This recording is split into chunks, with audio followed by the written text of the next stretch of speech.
这个越狱犯突然发现眼前这个丧偶的女主人相当性感，于是他兴奋地将其拽进怀中。没想到这一幕刚好被女主人的儿子看到。特里对着男孩恶语相向，巴掌毫不留情地甩在他脸上，男孩像断线的木偶般摔倒在地。可下一秒，特里就被同伙狠狠踹翻。同伙布奇本不想伤人，闯进女主人家也只是想找些食物和汽油，但特里的贪婪和残暴彻底打乱了他的计划。看着身后委屈的男孩，他像是想到了什么，突然玩心四起。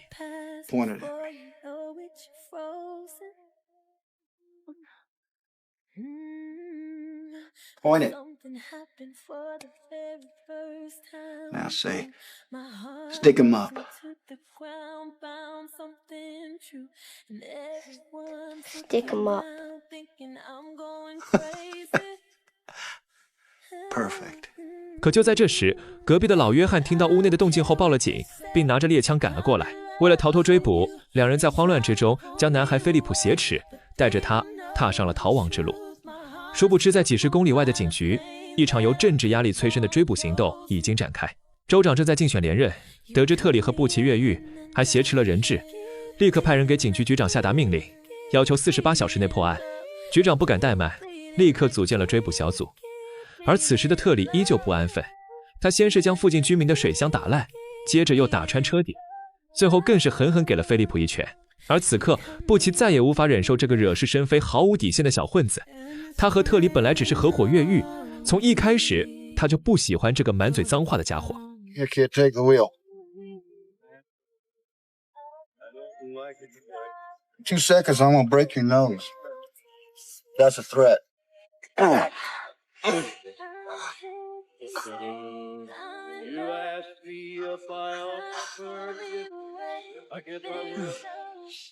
And that's a fact.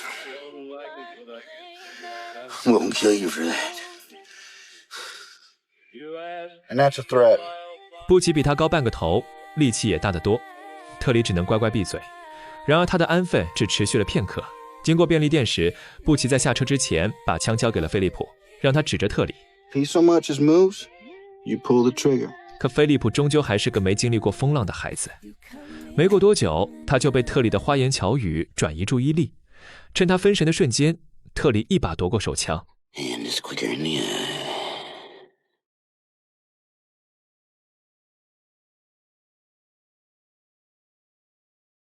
Son of a bitch. Hells bells, no shells. 但他并没有就此罢休，反而露出了意味深长的笑容。粗糙的双手不安分地在菲利普的身上游走。菲利普吓得浑身发抖，张嘴就咬住了特里的耳朵。剧痛让特里惨叫一声，手枪掉在座位上。菲利普趁机抓起枪，推开车门就往路边狂奔。他趴在地上，手脚并用地往前匍匐，可没爬多远，体力彻底透支的他瘫软在地，他蜷缩成一团，无助地等待噩梦的降临。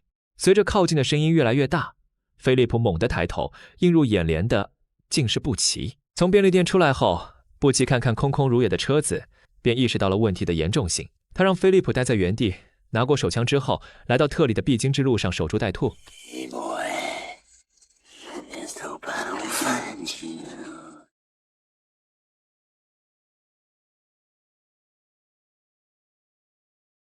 What are you gonna do? Hit me with it?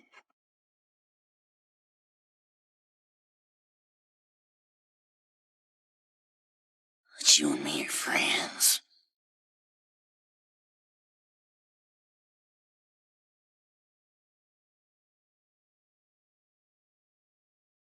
布奇最终忍无可忍，还是开枪打死了特里。菲利普虽然感到害怕，但对布奇的看法却有了转变。他意识到这个看似凶狠的逃犯在关键时刻却会保护自己，于是在布奇让他做出选择时，毫不犹豫地点了点头，主动坐上了车。 Are you gonna shoot me? No, hell no. Me and you are friends.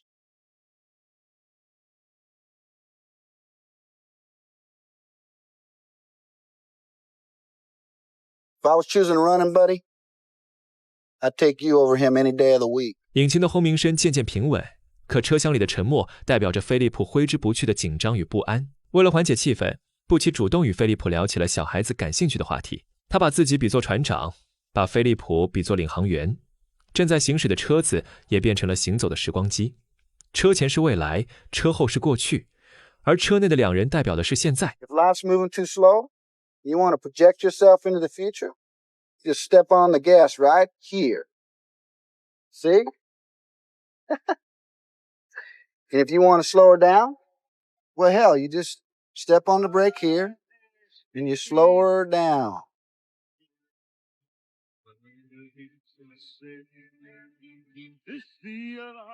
This is a present, Philip. Enjoy it while it lasts. 这样深奥的人生话题，对于一个7岁的小男孩来说，虽然过于超前，但他似乎觉得眼前的男人和母亲口中那些该被警察抓走的坏人完全不一样。与此同时，警方已经赶到了玉米地，发现了特里的尸体。而另一边，由于车子油量见底，布奇看上了一辆福特，并让菲利普先去探路，看看车上有没有钥匙和收音机。菲利普眼睛一亮，完全没意识到这是偷窃，只觉得充满了乐趣。在确认车钥匙插在车上后，布奇也拿着仅有的一些口粮走下了车，还顺带拿走了几件洗干净的衣服。而这一切也被不远处的农场主发现。Hey, that's my car! Son of a bitch. 好不容易打着了车，菲利普却因为喝了太多的饮料，还在放水。等他上车时，农场主也追了上来，他死死抓住车门不肯松手。布奇见状，掏出了手枪。而在这关键时刻，菲利普狠狠咬上农场主的手，因为忍受不了疼痛，农场主不得不撒手，而这恰恰救了他一命。接下来逃亡继续。闲聊时，布奇不经意地问起菲利普的父亲，可菲利普却突然变得沉默。父亲在他出生后就杳无音信，母亲说10岁的时候他一定会回来。看着这个沉默寡言、只会沿途看风景的男孩，布奇仿佛看到了童年那个孤独无助的自己。 Me and you got a lot in common, Philip. Both of us is handsome devils. We both like RC Cola. And neither one of us got an old man worth a damn. 菲利普或许听不懂原生创伤的深意，却能从布奇的语气里感受到难过。看着窗外一闪而过的风景，以及眼前这个总爱讲冷笑话的男人，觉得一切似乎又都刚刚好。不久之后，车子开到附近的小镇，布奇带着菲利普走进一家服装店，看到橱窗里挂着各种万圣节面具，菲利普迫不及待地挑选了一个鬼精灵面具。而此时的布奇正在和老板娘眉来眼去，浑然不知危险正在悄然而至。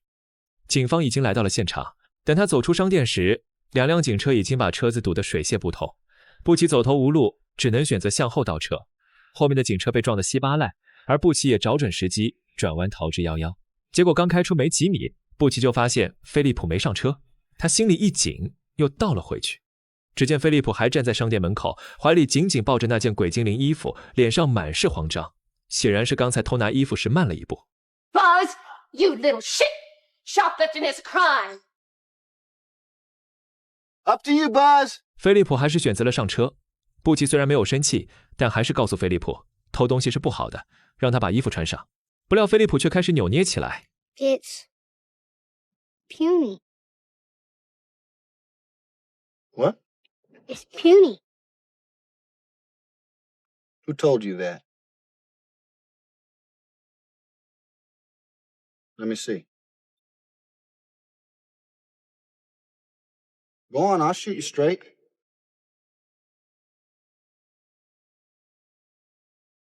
Hell no, Philip. It's good size for a boy your age. 甩掉警方之后，2人继续踏上逃亡之路。布奇想找一个没人认识他们的地方暂时躲几天，但不幸的是，车子开到了一条还未完工的道路。 We can backtrack to the highway or we can try it on foot. Where are we going?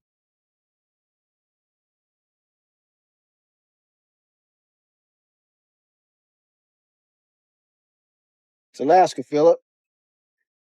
Last of the wild frontier. It's pretty. It's beautiful. You ever been there? No. 无论做出什么样的选择，现在的物资已经远远不够，于是他们决定先寻找物资。习惯了零元购的布奇提出要玩不给糖就捣蛋的游戏，可话音刚落，菲利普便愣在了原地。他想起了妈妈的叮嘱和那所谓的信仰，没有父亲的陪伴，母亲既当爹又当妈，却把所有的焦虑都化作了控制。他是耶和华教派的忠实信徒，这个教派禁止信徒参与任何世俗节日，万圣节的糖果、圣诞节的礼物、生日的庆祝，全都是菲利普从未触碰过的禁忌。母亲总是告诉他，快乐是罪恶的诱饵，甚至不允许他和邻居家的孩子一起奔跑打闹。在这样的环境里，菲利普养成了低头走路、说话细声细气的习惯。他的眼神里没有8岁孩子该有的光亮，只有对犯错的恐惧。经过这段时间的相处，菲利普对布奇的信任让他变得愈发大胆，而内心深处对外界事物的好奇才是他踏上这趟逃亡之旅的真正原因。和之前一样，布奇还是把选择权交给了他。Now, Philip, I'm asking you. I ain't asking your mother. I ain't asking Jehovah. You want to go trick-or-treating or not? 沉默片刻之后，菲利普还是点了点头。他跑上去试图抓住布奇的手，却被他一次次甩开。可倔强的他又一次次的牵上，直到布奇不再反抗。此刻两人之间的关系不再是简单的逃犯与人质，而更像是一对父子。他们来到一座房子前，菲利普既紧张又兴奋，紧接着戴上鬼精灵面具，抬手敲响了门。布奇站在不远处，眼神里满是鼓励。一位妇人打开门，面露疑惑。菲利普鼓起勇气小声说：“不给糖就捣蛋。”妇人反应过来，脸上浮现出微笑，可随即表示万圣节已经过去，家里已经没有多余的糖果。菲利普脸上闪过一丝失落，这时布奇在一旁悄悄拿出枪，对着妇人晃了晃，示意她配合。妇人看到枪后微微一震，赶忙转身回到屋里，不一会就拿了一堆食物和钞票出来，递给菲利普。 What do you say, Philip? Thank you. 菲利普心满意足地离开时，布奇还不忘告诉他， Never underestimate the kindness of the common man, Philip. 这一场特别的圣诞节游戏成为菲利普逃亡旅程中最珍贵的回忆，也让他感受到了未曾有过的节日欢乐。菲利普学着布奇的样子，把果酱均匀地涂在面包上。布奇则一边大快朵颐，一边时不时透过车窗观察周围的情况。但很快他就发现了不对劲，警方在各个要道设下关卡。布奇打算下车到山顶查看情况，他叮嘱菲利普乖乖待在车里等他回来。可菲利普却不小心碰到了手刹。此时布奇正准备返回，他眼角的余光瞥见自己的车居然动了起来，而且速度越来越快。他毫不犹豫地朝着车子狂奔而下，边跑边大声呼喊着菲利普的名字，试图让他冷静下来。 Philip, hit the brake! 慌乱之中，菲利普不小心按到了油门，汽车的速度陡然加快，径直朝着前方冲去。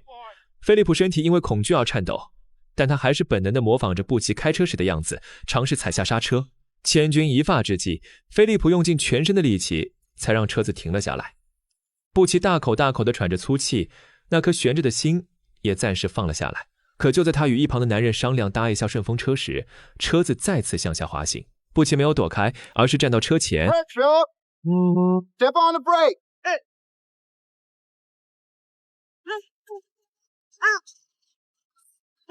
Oh! 即便已经紧张到满头大汗，但布奇却没有丝毫的责怪，反而满脸欣慰，称赞菲利普做得好，让他不要怀疑自己。之后他们搭上了鲍勃一家的车，也顺利躲过了警方设的关卡。鲍勃是个顾家的男人，布奇对他还算客气，因为他羡慕鲍勃能拥有一个完整的家庭，也渴望自己能有这样的家庭。但鲍勃的妻子对孩子的态度十分粗暴，只是因为水洒在了车上，便对着孩子一顿打骂，这再次触动了布奇敏感的神经。他无法忍受孩子被如此对待，于是把鲍勃一家赶下车，开着他们的车继续接下来的旅程。布奇让菲利普坐在车顶上，享受着风驰电掣的冒险。菲利普第一次露出了发自内心的笑容。布奇照着他的指令加快速度。这一刻，布奇似乎忘记了这是一场逃亡，他不是在挟持人质，而是在帮一个像自己一样的孩子多感受一点温暖，多看到一点不一样的风景。夜幕降临之际，布奇带着菲利普走进饭店，开始享受晚餐。老板娘是个风情万种的女人，看到布奇的第一眼便把他当作了猎物。布奇被他这般热情的态度弄得有些不自在，但又不好拒绝。菲利普坐在一旁，看着老板娘和布奇之间的互动，一脸懵懂。将菲利普打发出去之后，布奇和老板娘开始释放压力。可到最后一步时，布奇却在窗边看到了菲利普，目光在两人身上来回打量。布奇尴尬地把老板娘的手从肩膀上拿开，站起身来，径直离开了这里。菲利普带着孩童的懵懂，毫不犹豫地提出各种问题，想要布奇为他解惑。可布奇却无从开口，只是尴尬地笑了笑。在这笑声中，车子缓缓驶离了饭店，融入了夜色之中。刚刚饭店里那一段小插曲也随着车子的远去渐渐被抛在脑后。车子很快开到玉米地，这便是两人今天过夜的地方。菲利普看着一地的玉米，突然想起母亲做的玉米面包，他想回家了。布奇沉默了一会儿，开口保证他很快就会回家。这时，菲利普从车子里掏出一本笔记本和一支铅笔，布奇让他把想做却不能做的事都写下来。菲利普愣了一下，便歪歪扭扭地写了起来。Butch, Yeah. how you spell rocket ship? 夜色渐浓，两人也沉沉睡去。可一阵突来的亮光打破了这份平静。布奇悄悄拨动了扳机。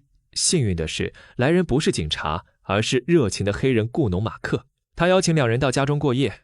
布奇本想拒绝，但看着菲利普点头的样子，又毫不犹豫地答应下来。在马克家中，布奇和菲利普一觉睡到了日上三竿，还享用了美味的早餐。马克的儿子克里夫邀请菲利普一起玩耍，两个孩子的笑声像风铃一样清脆。这时马克回来了，他让克里夫去车上帮自己拿东西，殊不知此时的克里夫正在和布奇聊天。因为没有及时做出回应，他便被粗暴的马克打了一巴掌。布奇看到这一幕，脸色也瞬间变得难看起来。早餐过后，布奇教克里夫一些有趣的游戏，留声机播放着舒缓的经典老歌。布奇与马克的妻子拉蒂跳舞，菲利普和克里夫便在一旁模仿，仿佛找到了生活的片刻宁静。然而好景不长，马克在广播里听到了关于布奇和菲利普的通缉新闻。布奇敏锐地察觉到了危险，警告马克不要轻举妄动。而克里夫对此浑然不知，还在极力挽留想要离开的布奇。马克看到这一幕更生气了，他一把拉过克里夫，对着他的脸又是一巴掌。布奇看到这一幕，愤怒地失去了理智，给了马克狠狠一拳。What you want going to take Khalid for? Huh? He didn't move fast enough for you? Is that it? Huh? Maybe he gets excited sometimes. He don't hear everything you say. You make me sick to my stomach. 他将马克捆绑起来，逼迫他向孩子道歉。Now you hold that boy. And you tell him you love him.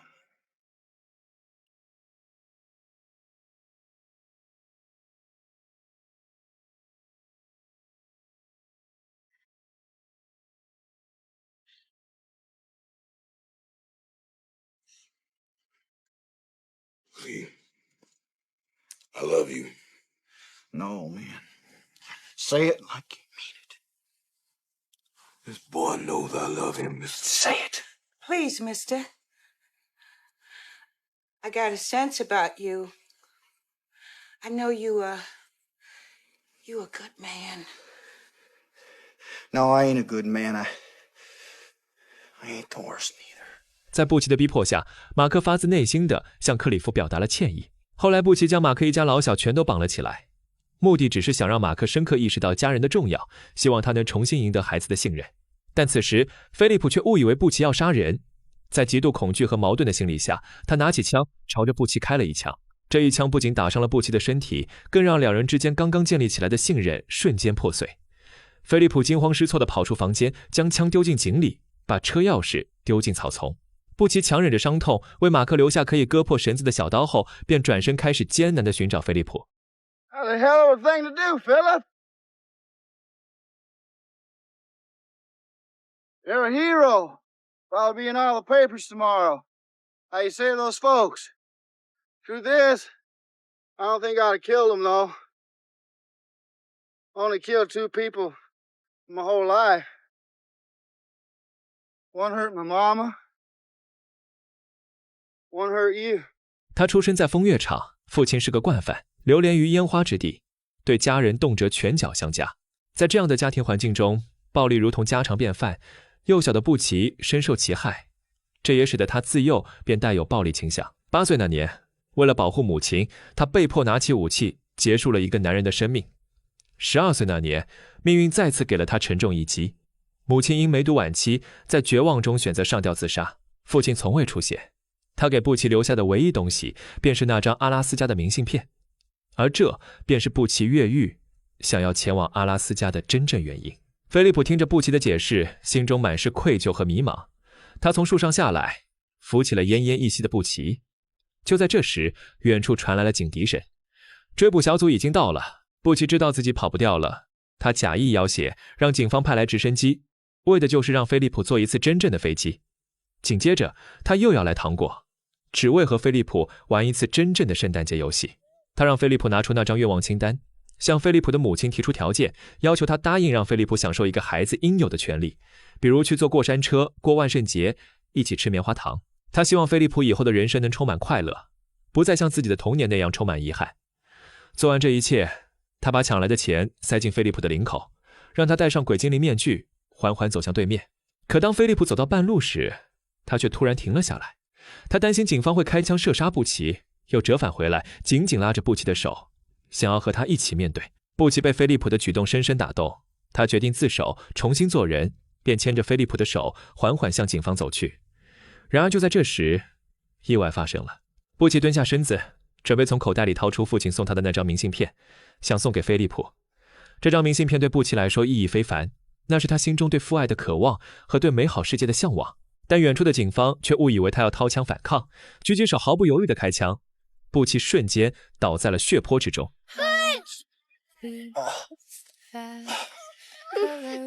Damn, boss.